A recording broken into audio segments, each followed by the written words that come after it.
Servos de Deus, a buzina tocai, Jesus em breve virá. A todo mundo a mensagem levai, Jesus em breve virá.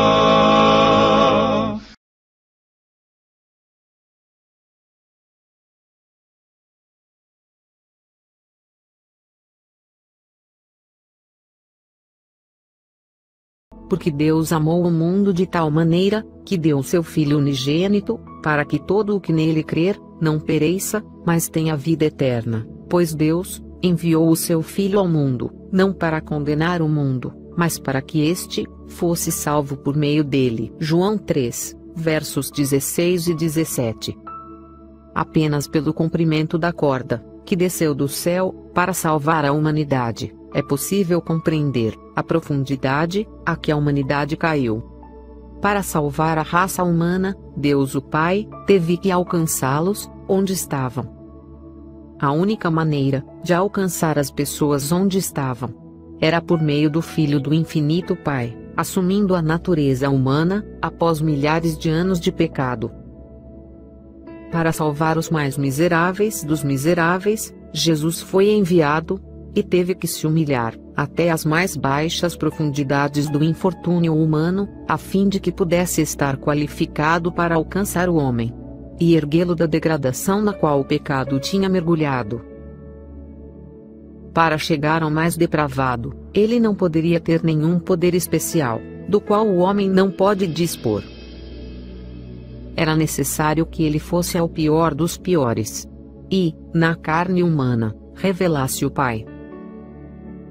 Este era todo o propósito da vida de Jesus na terra. Ele não veio apenas para morrer. Ele veio viver, para demonstrar o que Deus Pai seria, se ele fosse um ser humano. Em toda palavra amável e amorosa, em todo olhar de compaixão, em toda rapidez em socorrer, em toda ação compassiva, revelou o que o Pai faria, se ele fosse um ser humano. Esta incrível revelação do caráter de Deus Pai não terminou no Calvário. Quando o Pai deu seu único Filho à raça humana, isso foi para toda a eternidade. Durante toda a eternidade, o Filho manterá a natureza humana. Este foi um sacrifício eterno e contínuo por parte do Pai e do Filho.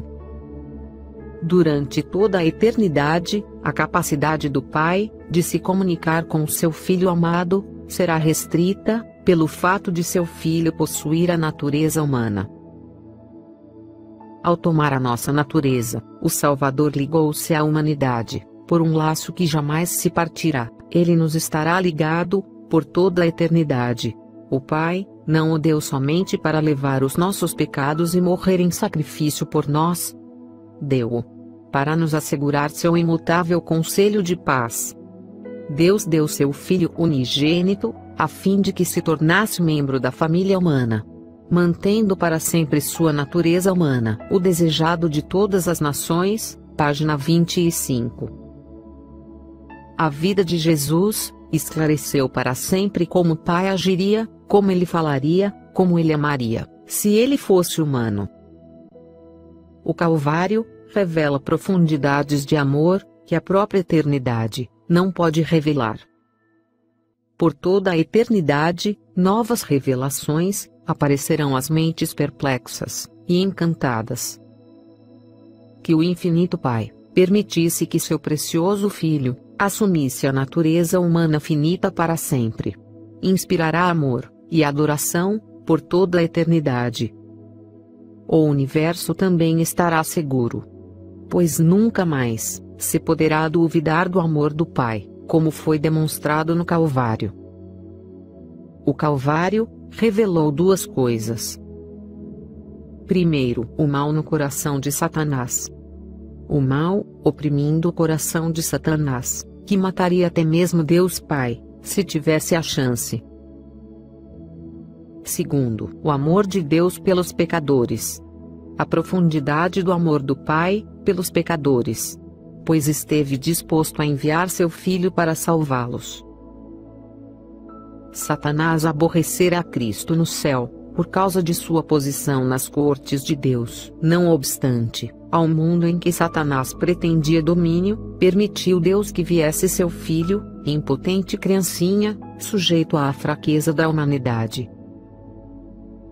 Permitiu que enfrentasse os perigos da vida, em comum com toda a alma humana. Combatesse o combate, como qualquer filho da humanidade o tem de fazer, com risco de fracasso e ruína eterna. O coração do pai humano compadece-se do filho, olha a fisionomia do pequenino, e treme ante a ideia dos perigos da vida. Anela proteger seu querido do poder de Satanás, guardá-lo da tentação e do conflito. Para enfrentar mais amargo conflito, e mais terrível risco, Deus deu seu Filho unigênito, para que a vereda da vida fosse assegurada aos nossos pequeninos. Nisto está o amor. Maravilhai-vos, ó céus! E assombrai-vos, ó terra! O desejado de todas as nações, página 49. O que teria acontecido, se Jesus tivesse pecado? Se em algum ponto, Jesus falhasse em revelar perfeitamente o caráter do Pai, por não se submeter totalmente à sua vontade, o que teria acontecido? As Escrituras dão a resposta. O salário do pecado é a morte. Romanos 6, 23. Se em qualquer ponto, o Salvador tivesse falhado e sucumbido à tentação, há apenas uma coisa que o Pai poderia fazer: deixar seu amado Filho morrer a morte eterna, da qual não há ressurreição. E o que aconteceria? Se Jesus tivesse pecado, no mínimo particular, todos os seres criados, em todos os lugares, teriam acreditado nas acusações de Satanás contra o Pai. A rebelião teria se espalhado por todo o universo, deixando tudo corrompido. Um pai amoroso não permitiria que seus filhos amados continuassem sofrendo em dor e desespero sem fim. Ele não teria outra escolha, a não ser acabar com os seres criados. E com ninguém para amar, sem ninguém para apresentar sua devoção e carinho com tudo o que ele criou, e não amando mais eternamente, que propósito ele teria para viver? Uma existência eterna sozinha?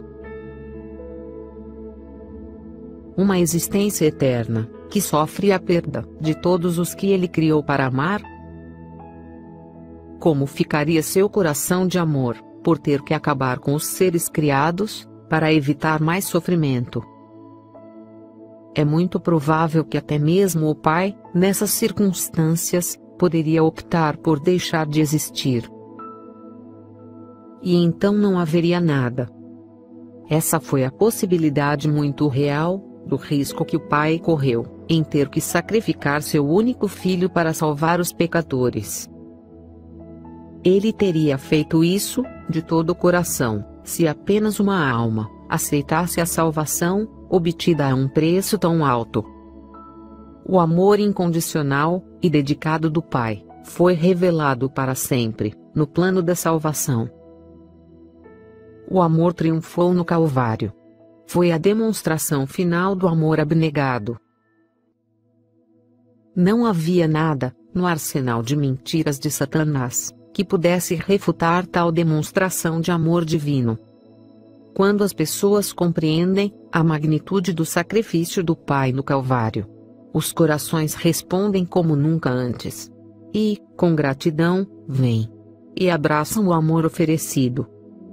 No entanto, a loucura do mal se recusa a admitir a derrota.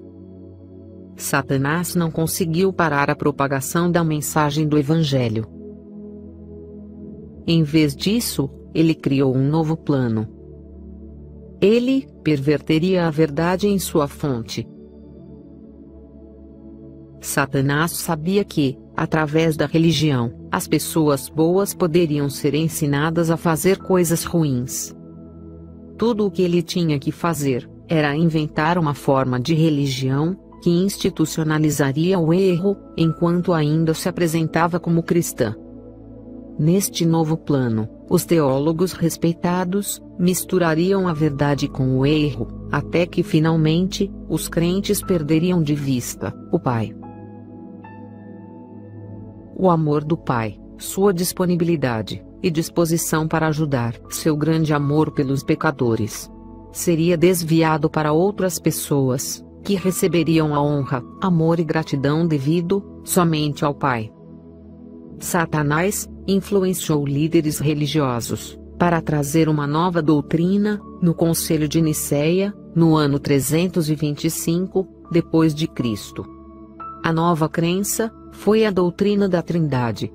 Desviou o foco, o amor, as orações e até mesmo o culto ao Pai e ao seu Filho Jesus. Um terceiro ser, ilusório, foi adicionado a uma divindade não bíblica, de 3 em 1. Foi o ato mais destrutivo e prejudicial de Satanás, desde que ele levou Adão e Eva a pecar. O cristianismo mudou de forma muito profunda e fundamental, com a aceitação da doutrina da Trindade. O Catecismo da Igreja Católica afirma: a fé de todos os cristãos depende da Trindade. O mistério da Santíssima Trindade é o mistério central da fé e da vida cristã. A crença em um Deus 3 em 1 é, de fato, a doutrina fundamental das igrejas cristãs de hoje. As implicações dessa doutrina são verdadeiramente abomináveis. Devasta a alma de 4 modos desprezíveis. 1. A Trindade esconde o amor do Pai como mostrado no Calvário. 2. A Trindade apresenta um terceiro, que é supostamente igual ao Pai e ao Filho. 3. A Trindade desvia o foco do Pai. 4. A Trindade desvia a adoração do Pai. A doutrina da Trindade cancela o amor do Pai, como foi revelado no Calvário. Ele faz isso, criando uma divindade 3 em 1, que tem 3 papéis distintos. Deus Pai é apresentado como um Deus bravo, que deve ser apaziguado, enquanto Deus Filho recebe toda a atenção, amor e gratidão. O verdadeiro relacionamento entre o Pai e seu amado Filho é obscurecido, como o grande amor do Pai é escondido. O imenso sacrifício que foi feito para salvar o homem fica sem efeito. Uma divindade trina apresenta um terceiro ser, que é supostamente igual ao Pai e ao seu Filho. Este terceiro ser, referido como Deus Espírito Santo, é visto como distinto de Deus Pai e Deus Filho, e mesmo assim sendo um deles. Esta combinação confusa, de termos contraditórios, é aceita como um mistério, e as mentes humanas simples não conseguem entender. E, no entanto, isso contradiz diretamente as Escrituras. Eu sou o Senhor, e não há outro. Fora de mim não há Deus. Eu te cingirei, ainda que tu não me conheças, para que se saiba desde o nascente do sol, e desde o poente, que fora de mim não há outro. Eu sou o Senhor, e não há outro. Isaías 45. Versos 5 e 6. Os escritores do Novo Testamento concordam com os profetas do Antigo Testamento, declarando: e não há outro Deus, senão um só, porque, ainda que haja também alguns que se chamem deuses, todavia para nós há um só Deus, o Pai, de quem é tudo, e para quem nós vivemos, e um só Senhor, Jesus Cristo, pelo qual são todas as coisas, e nós por ele. 1 Coríntios 8, versos 4 a 6. A doutrina da Trindade não pode ser encontrada explicitamente nos primeiros escritos cristãos. A única passagem do Novo Testamento que declara a doutrina é 1 João 5, 7 e 8, mas esse texto não consta nos originais, pois foi adicionada por escribas astutos em uma data posterior, não encontrado em nenhum manuscrito grego até o século XI. A crença em uma trindade destrói e devasta a alma, desviando o foco da adoração dos fiéis para longe de Deus Pai. Quando o enorme amor do Pai fica escondido, ele é visto como distante, frio, e como um Deus zangado. A divindade, vista assim, com pouco amor e compaixão no seu coração, pelos pecadores, exige a intercessão de santos e da Virgem Maria, para que os pecadores se aproximem do Pai. O que é mais exaltado, é claro, é Deus o Filho. Crianças são ensinadas a cantar suas primeiras orações para o querido Jesus.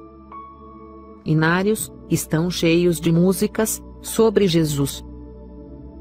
Os cristãos cantam de seu nascimento, sua vida, sua morte. Eles pregam sermões sobre o amor do Filho e ignoram totalmente o Pai, cujo amor, esse grande sacrifício, se destinava a revelar. Há até hinos sobre o Espírito Santo, mas muito pouco sobre o Pai, seu amor terno e piedoso, sua compaixão, sua bondade, seu perdão. As poucas músicas que existem sobre Deus o Pai falam muito pouco sobre seu poder, sua majestade, ficando assim distante da humanidade. Ao longo do tempo, Satanás apresentou ainda mais mediadores. Os católicos se referem a Maria como co-mediadora. Eles até chegam a dar-lhe o blasfemo título de co-redentora. E, como se um mediador humano não fosse suficiente, vários santos também foram introduzidos. São santos para mães, santos para viajantes e santos para estudantes. Há um santo para todos os dias do ano, criando uma multidão de distrações, tudo para desviar as pessoas do amor do Pai. A verdadeira natureza do Pai, seu amor, misericórdia e compaixão, estão profundamente escondidos em outros personagens, que parecem mais amorosos e mais interessados no indivíduo. O amor de Deus Pai, para com o indivíduo, é enterrado e esquecido. A gratidão desperta o amor no coração. Quando o amor e o cuidado de Deus Pai, ao cuidar de seus filhos, são vistos e reconhecidos, isso inspira confiança e maior amor na mente e no coração. Assim, a doutrina da Trindade desvia a atenção do Pai e também desvia do verdadeiro culto a Ele, como Deus Santíssimo, o único a quem a adoração deveria ser dada. Aqueles que se apegam a este ensino desprezível estão inconscientemente apoiando os esforços de Satanás para esconder o amor do Pai. Nada poderia mostrar maior desonra ou ferir o coração de amor do Pai do que substituir sua adoração por Maria, santos mortos, ou deuses substituídos, mesmo que seja um terceiro ser desencarnado da divindade. Antes do Calvário, as mentiras de Satanás haviam representado mal o caráter de Deus. Após o Calvário, a doutrina da Trindade fez o mesmo. O grande coração de amor do Pai é cheio de ternura, com piedade e compaixão por todos. Ele odeia a doutrina da Trindade por causa do que ela faz ao coração humano, cegando os crentes à verdade do seu amor por eles. Uma divindade de 3 em 1 é fundamental para a teologia de Roma, que é a primeira besta do Apocalipse. É também a doutrina fundamental da maioria das igrejas evangélicas hoje. O teste final se baseia no culto. Mas não é apenas o dia do culto que é importante. O que ainda é de maior importância é que adoramos a Deus conscientemente. Os trinitarianos, mesmo com as melhores intenções, sem saber, adoram um Deus falso, criado por Satanás. A doutrina de uma divindade trina, que esconde o amor do Pai e desvia as almas do seu Criador, é nada menos do que idolatria. Esta falsa adoração é obrigatória em quase todas as denominações cristãs. Através da pressão dos líderes e do desprezo que vem sobre todos que renunciam a essa falsa doutrina. A ameaça de serem condenadas influenciou a maioria das denominações, que eram originalmente antitrinitarianas, a renunciar às suas crenças anteriores e aceitar a doutrina da Trindade. A ameaça do poder que Roma pode exercer contra todos os que descartam seus editos também intimida muitos. O perigo real para as pessoas, no entanto, não é tanto sua reputação ou sofrimento físico. O verdadeiro perigo é a sua fé. Se você acredita em uma divindade de três, que esconde o amor do Pai por você individualmente, como você terá a fé para vencer nesses últimos dias? Os santos mortos podem ajudá-lo. A crença em um terceiro Deus na divindade pode fortalecê-lo. Uma divindade trina esconde o amor do Pai. Deste modo, destrói a profunda e sincera adoração. Uma crença tão má e autodestrutiva será evitada por todos os que amam e adoram a Deus Pai como o único Deus verdadeiro. Não se una com as forças do mal, defendendo a doutrina diabólica da Trindade. Não se una a eles em uma aceitação silenciosa, dando suas ofertas, ou participando da igreja onde esse mal é ensinado, unindo-se com Satanás e suas forças. Se a igreja da qual você é membro ensina a crença em uma divindade trinitária, você deve, por amor ao Pai, separar-se dessa organização. A Escritura pergunta: andarão dois juntos, se não houver entre eles acordo? Amós 3, verso 3. Isto é muito verdadeiro para as doutrinas bíblicas. Você está dando um testemunho silencioso de que concorda com essa doutrina. É difícil deixar a família da sua igreja. E você provavelmente quer compartilhar a verdade recém-descoberta com outros crentes. Deus Pai tem muitos filhos espalhados por todas as igrejas caídas. No entanto, é um erro acreditar que você mudará essa crença na sua igreja. Também é um erro pensar que o Pai está pedindo para você permanecer ali e convencer seus irmãos e reformar a igreja. Muitos crentes sinceros pensam que, se puderem encontrar as palavras certas, poderão convencer os líderes da igreja dos seus erros doutrinários. Isso nunca acontecerá. Apocalipse 18 deixa isso claro. E depois destas coisas, vi descer do céu outro anjo, que tinha grande poder, e a terra foi iluminada com a sua glória, e clamou fortemente com grande voz, dizendo: Caiu, caiu a grande Babilônia, e se tornou morada de demônios, e coito de todo espírito imundo, e coito de toda ave imunda e odiável. Apocalipse 18, 1-2. Este aviso é imediatamente seguido pela urgente ordem: e ouvi outra voz do céu, que dizia: sai dela, povo meu, para que não sejas participante dos seus pecados, e para que não incorras nas suas pragas. Apocalipse 18, 4. Saiam dela. É a ordem divina. Não é um convite para se juntar a outra igreja, porque todas caíram. Compartilhe sua nova crença com os outros, mas faça isso de fora de qualquer igreja que se apega a uma crença tão maligna como a doutrina da Trindade. Não desonre seu amoroso Pai Celestial, alinhando-se com estas igrejas caídas. Não permita que sua presença seja um testemunho silencioso em apoio desta doutrina dos demônios. Fuja de todas as organizações, como se o seu destino eterno dependesse disso. Porque isso acontece. O céu hoje está chamando todos para serem homens e mulheres de coragem. Desconsidere as zombarias e as ameaças daqueles que escravizam suas almas com doutrinas dos demônios. Fique forte no temor de Deus e seu amor. Tome toda a armadura de Deus, orando ao Pai, em nome do nosso único mediador, seu Filho Jesus Cristo. Deus o Pai esvaziou o céu para dar salvação a toda a alma, demonstrando o seu amor infinito e imutável. Você pode fazer menos do que sacrificar tudo em troca? Escolha agora orar apenas ao Pai, em nome de seu querido Filho, que morreu por você.